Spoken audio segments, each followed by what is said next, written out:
Have you ever wondered how some diseases can be cured for life? How important hormones are mass produced?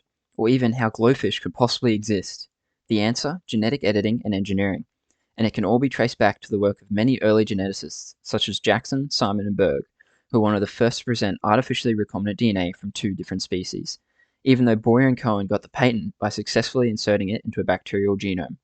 But what is recombinant DNA? Basically, it refers to the use of laboratory techniques to join two or more forms of DNA that are seemingly foreign to one another. Jackson, Simon, and Berg managed to create recombinant DNA within the genome of a virus, specifically simian vacuolating virus 40, or SV40. But why would they choose SV40? Well, first off, it has a relatively small genome of approximately 5.2 kilobase pairs. But also, as with most viruses, SV40 is able to integrate these genes into a host genome, a process known as transduction, which was well known at the time thanks to research presented in a 1970 paper proving this phenomenon in animal cells. So, if you infected a mammalian cell with it, it could edit the genes of that mammalian cell, meaning if you can control the genes in the virus, you can edit the genes in any cells it infects, which was successfully accomplished 6 years after the Jackson paper. This is also one of the main ideas that drove gene therapy in the future. How do you make this recombinant DNA using the Jackson's papers method? First, the SV40 genome must be prepared. This is done in 3 steps using 3 enzymes. First, the DNA must be converted from a circular to linear form using an enzyme known as endonuclease, which cleaves or snaps the DNA at a specific location. Another enzyme, called exonuclease, is then used to make smaller removals of nucleotides from the 5' end. This promotes the activity of another enzyme, terminal transferase, which adds extensions to the other end of the DNA molecule. This process also needs to be done on the foreign genes that are being added. In the case of Jackson and his associates, this was the E. coli galactose operon containing lambda-phage genes, which is basically a segment of DNA containing multiple genes that can generate an enzyme that breaks down galactose, a molecule similar to lactose which is found in milk. This operon is 4 times the size of the SV40 genome, but is cut twice, producing 2 linear forms that are twice the size of the SV40 genome.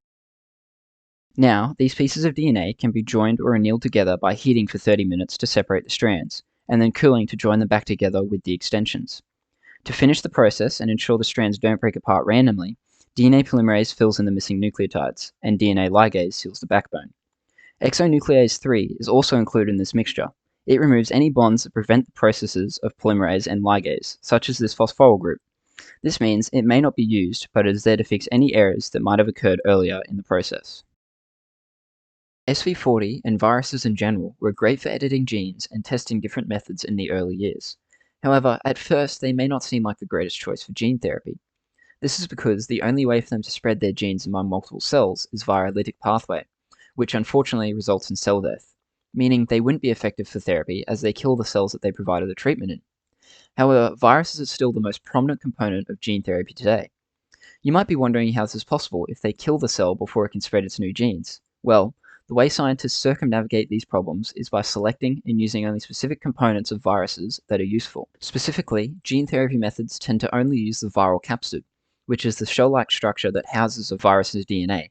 They remove all other components of the virus, including the dangerous or harmful viral genes that cause infectious disease, and use the viral capsid simply as a vector.